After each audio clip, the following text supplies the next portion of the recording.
Hello, welcome to my channel. It's been a month since I did my first look video at the CraftFirst plates, and I mentioned in that video that I am gonna do the review for these plates in over the course of a couple of different videos. So in that first look video, I was looking at the plates that CraftFirst creates as a I guess an alternative to the Gemini plates. And what I did in that video, I'll reference it in the upper corner if you want to check that out. But I actually measured the thickness of the original Gemini plate and then the CraftFirst equivalent of that.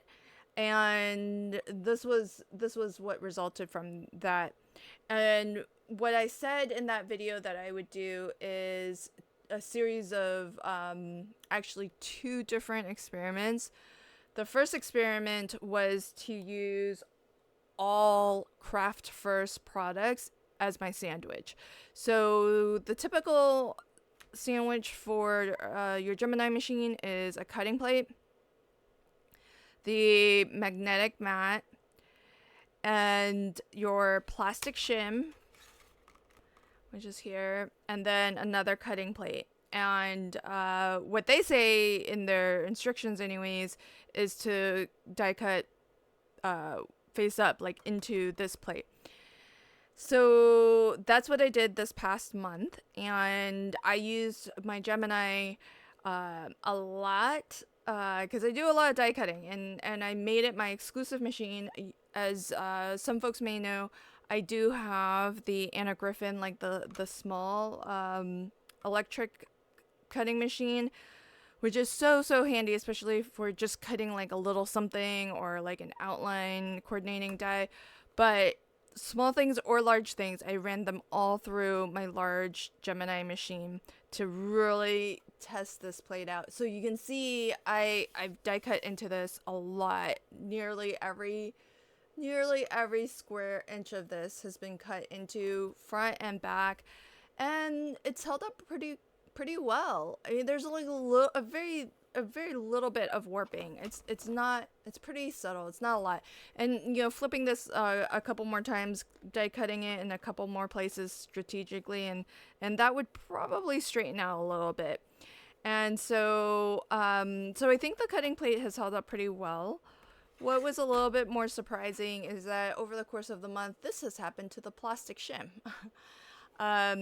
which has resulted in, like as a sandwich, this becoming a little bit of a challenge to put through the machine because of how that plastic shim is bowed. It looks a little something like that. And that's nearly the width of the opening of the machine. And so I really have to like push it down to get it to go through. So this is fairly warped, and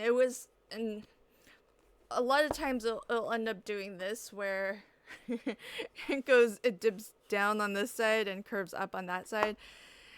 And I can push it so that it's just curved like this, but that's a pretty extreme curve, and it's not straightening out. It doesn't. And this looks like it might have accidentally got cut into. Those aren't cuts.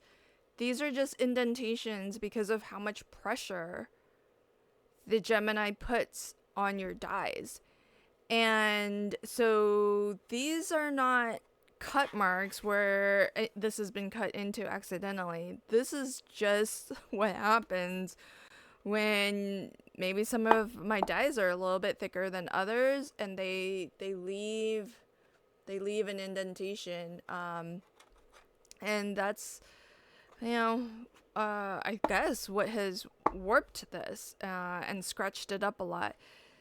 So that's one thing that was a little bit surprising, and with the pressure and the fact that you die cut with the cutting edge face up, so the nice edge is the nice side of your die cut is face down into all of this scratchiness, and so sometimes that has actually Some of this is actually embossed onto my my whatever project, whatever it is I'm die cutting. So that has been a little bit of a surprise. The second thing is that I did purchase, I mentioned that I would do this, so I did go out and purchase the magnetic mat. It didn't originally come with me with the package that I got from CraftFirst. So I got it so that I could have a complete sandwich to test against. And at the beginning, when this first arrived, I don't have proof of it because I didn't have it when I did my first look video. This was gridded. It had it looked very similar to the Gemini with the grid lines, and it was printed in, you can see a little bit of it right there, in gold. As you can see, that's all gone now, and it went somewhere, so some of it transferred onto some of the plates, some of it transferred onto my projects. And so for me, I don't really care because I wasn't using the grid for any purpose. So I guess it wasn't that huge of a deal. I actually think the magnetic mat, the way that I, use it, is it's just like a spacer. It's just there to have enough pressure to cut, because once you get the plastic shim on top of this, the magnet is not strong enough to hold the die, and definitely not strong enough to hold anything when your plastic shim is warped to that degree. And so the magnet's not going to hold anything down. So it wasn't useful as a positioning thing. So really for me, it was just the right thickness to get the die to cut through. And so for me, it's not a loss that the grid marking basically wore off. And but I kind of feel like it doesn't really have, I guess, it doesn't really serve the purpose that one might think it would serve as a magnet, or as something where you might want to use it for positioning. So that would be the two things that I kind of noticed about that. But I have to say, though, that the cutting plate, I think, held up pretty well. And so I think if you're mainly looking at the CraftFirst line of products as an alternative to the original plates that might have come with your machine, the cutting plates, I think, might be a good option. So the second experiment that I said I wanted to run in that first look video, I was kind of espousing that maybe it's worth testing that theory, that if you are somebody who still has your original plate, maybe what you're looking to get out of CraftFirst is just, well, you use as much of your original sandwich combination as possible. So if I'm going to do apples to apples, I would do this. And then that. So here's my thinking of the next round of tests that I would do. So instead of the full stack being CraftFirst, I'm thinking, well, what would it look like if I used Gemini everything until I get to the actual cutting plate that you cut into? And that would be what I replace. So that the idea being, or the theory that I'm putting out there is that, well, if you have, the rest of the stack, you can keep one of your Gemini plates pristine, never cut into. Then you've got your magnetic mat, which you shouldn't have to replace ever. And I would think that the plastic shim would also be something that you wouldn't have to replace, but I've only used this maybe a dozen times, if that, and this too is warped. So maybe the plastic shim is a consumable that we should expect to have to replace over time. I'm not too sure. So, but what I want to do is I want to have an apples to apples comparison. So I'm going to use my big plastic shim. But I feel like, because there was a comment on my first look video that said, a viewer said that the large and the small plates actually warp differently due to the size, and I can understand why that might be the case. So now I'm debating, having said that I want to do an apples to apples comparison, whether I should use like the brand new perfectly flat pristine plastic shim that I have, but this would be larger than using the smaller plastic shim, which would be the same size as the CraftFirst one, but this has been used a handful of times. So I'll think more on that and see what makes the most sense for a more apples to apples comparison. Well, not apples to apples, but whatever's gonna test my hypothesis better. But the idea just being that, well, what happens if you use mostly your Gemini stack and then all you're doing is replacing your cutting plate with a more affordable option like the one from CraftFirst. So if we look at what in effect is going to happen, and excuse my inky fingers, I've just been having a good old time crafting. Basically what we're saying is that I'm going to keep the whole stack the same. And interestingly enough, what's going to ultimately happen though is I'm going to get a slight increase in pressure, because I'm going to have one cutting plate that's Gemini, one magnetic mat that's Gemini, one plastic shim that's Gemini. And the only thing that I'm changing is, instead of a second cutting plate that's Gemini at 3.5 millimeters thick, I am going to replace that with a CraftFirst cutting plate, which is 2/100ths of a millimeter thicker. Very, very marginal. So in effect, it's very nearly the same, but however much it does matter, this is going to be slightly thicker than the original full stack Gemini. So that's going to be something that's going to be interesting too, because ultimately we're going to end up with a little bit more pressure going through this.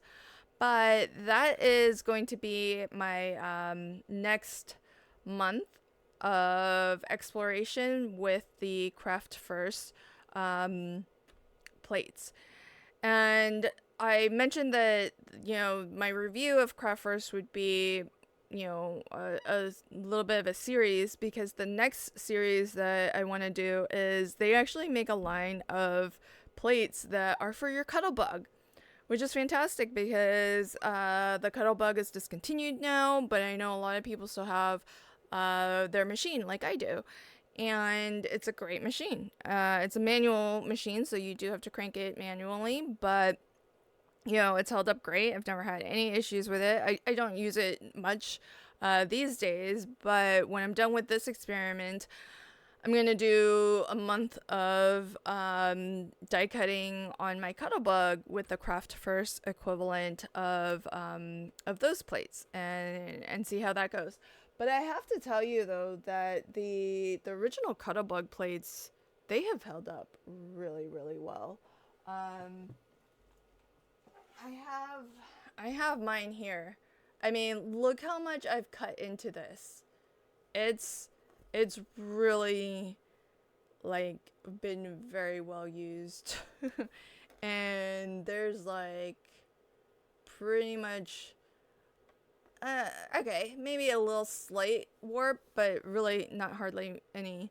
I I could probably stand to clean this a little bit just to get those paper out of the grooves there, but it's held up pretty well, and so I've never really had any issues with the Cuttlebug plates, and so but it'll still be interesting to see how the CraftFirst plates hold up and how they do through the Cuttlebug as well. But before we get there, I'll go ahead and spend a month with the Gemini / CraftFirst stack and see how this holds up. And I'm curious because I never really have used the Gemini just like solidly for 100% of my crafting. I am a little bit curious to see what's going to happen with this plastic shim. But when I look at the measurements here, I'm wondering if the reason why the CraftFirst one warped as much as it did is because it is, when you look at everything, it's the thing that actually differs the most in terms of thickness as compared to the original Gemini.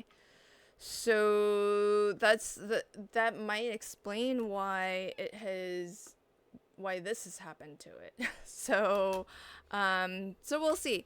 But I do want to say that in the course of doing this, I have really grown to appreciate my Gemini, because this big massive machine I had on a shelf for months and months and maybe a year, and I just didn't use it a ton because of, how much warping I would get with the plates and just not wanting to really have to deal with replacing plates and whatnot. But seeing as how well this has held up and the convenience of having an electric die cutting machine, it's been really fabulous. And so now I can't imagine going back to a manual machine now. Just the sheer convenience of just running it through an electric die cutting machine, not having that stress of rotating the manual crank. It's been really, really good. There are a couple things that I'm surprised by with the Gemini. So the first, and maybe they've changed these since I know that there's a new version of the Gemini machine. But one, it does not auto turn off. So if you don't hit the power button, it just stays on kind of, indefinitely. And so I thought that was peculiar because my little Anna Griffin machine, it does have an auto off. So if you haven't used it, if you haven't passed anything through it in a long time, it just turns itself off. The thing that, I guess these are opposites, and maybe they are opposites for a reason and they have to function this way. But the one thing I do like about the Gemini machine is that there's like an auto feed mechanism. So when you start pushing your sandwich through, once you've passed a certain point, the machine will just grab your stack and the roller will engage and it'll start to roll it through. And I guess because it always has to be looking for that, I guess. I don't know why that would be the case, that it has to always stay on and it can't auto shut off. But regardless, it's a nice feature to not to have the auto feed. Whereas my little mini Empress, you have to turn the power on, and when you go to actually want to do some die cutting, you have to explicitly hit another button, the run button, to activate the rollers and get those rolling. And then you feed your thing through. You can push your sandwich through the mini Empress all the way through to the other side if you wanted, and it would not engage anything. And so you do have to hit a button for that. So I really appreciate having the auto feed. It just makes everything all the more faster. But really, really good. Feels like it's saving my shoulder and everything from like the manual cranking. So so that's what I'm gonna do next, is this sandwich combination here, the Gemini CraftFirst hybrid sandwich. And I'll be back in about a month after I've had a solid time to work through this. It's always so hard to cut into a fresh plate, but I am looking forward to seeing how this stack handles, and how the CraftFirst plate holds up. And actually, I'm a little curious how the plastic shim holds up too. Thanks so much for catching this video. I'll be back with the other half of my in-depth review of the CraftFirst plates. Thanks again, and until next time, happy crafting and have a fabulous day. Bye.